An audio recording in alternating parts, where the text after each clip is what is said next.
Good evening, and welcome to Ethical News Nightly. I'm your host, Aaron Witherspoon. Tonight we have a special piece on a recent scandal at bond rating company Standard & Poor's, or S&P as it's better known. The Security and Exchange Commission, or SEC, just announced that S&P has been fined $77 million and has been banned from rating certain securities for a year. This comes following an investigation into allegations the company artificially raised its bond rating on certain companies in order to gain new business. These allegations strike at the heart of corporate social responsibility, that is, the moral standard to which we hold companies.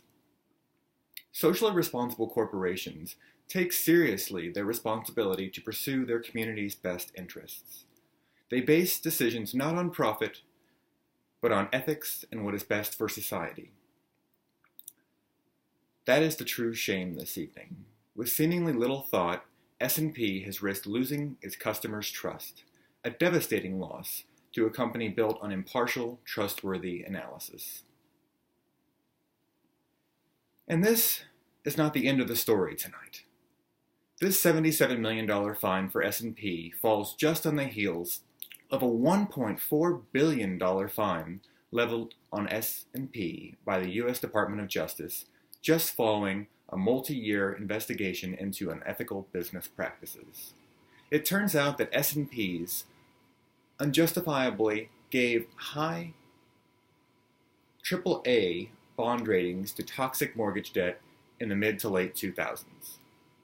These inexcusable actions are a major cause, and were a major cause, of the subsequent global economic downturn. This news leads many tonight to question whether this is an isolated incident or whether this is a systemic issue which corporate social responsibility being ignored during corporate strategic planning. To get a better idea of the health of corporate strategic planning, we have reached out to experts across the country. The Journal of Business Ethics writes that corporate social responsibility is by its nature conflicted. It is an extension of a firm's desire to maximize shareholder profits while seeking to better society beyond its legal and economic requirements. However, corporations also have selfish reasons for building social responsible behavior into their strategic plans. Statistically, socially responsible CEOs have a lower turnover and receive greater support from ethical and social activists. This conflicts and may conflict with many companies, such as the S&P, their ability to adopt well-worded statements of corporate social responsibility. Their statements end up coming out hollow, and despite being well-intentioned, do not have any actual substance. We are also hearing tonight from Business and Society Review.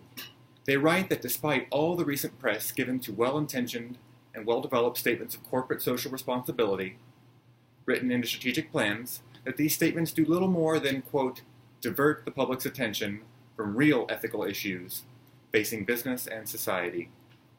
Instead of emphasizing the responsibility that corporations have to people, the focus should be on the responsibility that people have to people.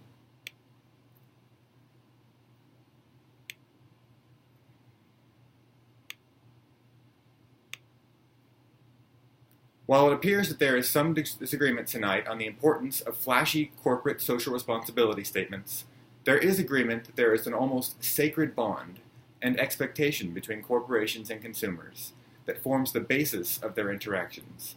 That fundamental bond must be nurtured and maintained through every action a corporation takes.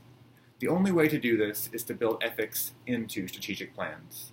To conclude tonight, could S&P have prevented this scandal through adherence to a well-developed statement of corporate responsibility? Almost assuredly. Now we will have to just wait and see if S&P can weather this storm and regain the trust it's lost. This concludes Ethical News Nightly for 15 February 2015. Thank you for watching.